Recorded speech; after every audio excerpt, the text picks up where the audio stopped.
குடியுரிமை திருத்த சட்டத்திற்கான விதிமுறைகளை மத்திய அரசு அறிவித்துள்ளது. அது குறித்து விவரிக்கின்றது இந்த செய்தி தொகுப்பு.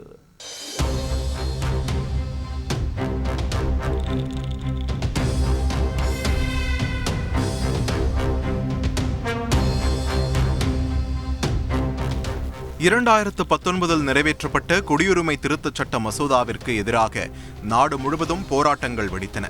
மத ரீதியாக பாரபட்சம் காட்ட இச்சட்டம் வகை செய்யும் என எதிர்க்கட்சிகள் குற்றம் சாட்டின. பாகிஸ்தான், ஆப்கானிஸ்தான், வங்கதேசம் ஆகிய 3 நாடுகளில் இருந்து சட்டவிரோதமாக இந்தியாவில் குடியேறிய முஸ்லிம் அல்லாத பிரிவினர்களுக்கு இந்திய குடியுரிமை வழங்க இந்த சட்டம் வகை செய்கிறது.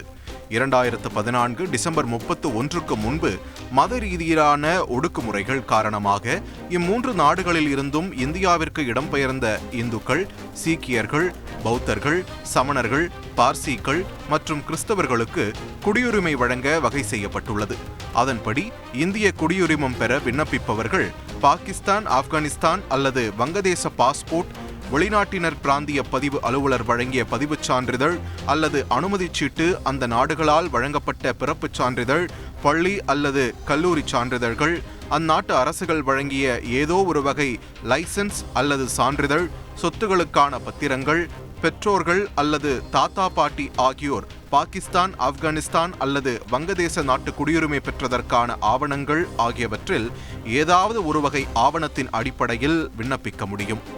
2014 டிசம்பர் 31க்கு முன்பு இந்தியாவிற்கு இடம்பெயர்ந்தவர் என்பதை உறுதி செய்ய விசா அல்லது பாஸ்போர்ட்டில் இந்திய விமான நிலைய முத்திரை, வெளிநாட்டினர் பிராந்திய பதிவு அலுவலர் வழங்கிய பதிவுச் சான்றிதழ், இந்திய அரசால் வழங்கப்பட்ட சென்செக்ஸ் அலுவலர் வழங்கிய ஆவணம், ஓட்டுநர் உரிமம், ஆதார் அட்டை, ரேஷன் அட்டை, பிறப்புச் சான்றிதழ், பான் அட்டை, மின்சார கட்டண ரசீது, இன்சூரன்ஸ் பாலிசி, வீட்டு வாடகை ஒப்பந்தம், குத்தகை ஒப்பந்தம், ஏதாவது ஒரு அரசு அலுவலகம் அல்லது நீதிமன்றம் அனுப்பிய கடிதம், வங்கி அல்லது தபால் அலுவலக சேமிப்பு கணக்கிற்கான ஆவணங்கள், பள்ளிச் சான்றிதழ், இஎஸ்ஐ அல்லது தொழிலாளர் வருங்கால வைப்பு நிதி கணக்கு சான்றிதழ் ஆகியவற்றில் ஏதாவது ஒரு ஆவணத்தை சமர்ப்பிக்க வேண்டும்.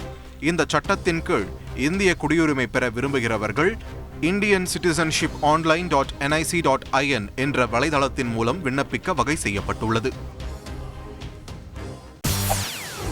செய்திகளை உடனுக்குடன் தெரிந்து கொள்ள உடனே சப்ஸ்கிரைப் பண்ணுங்க.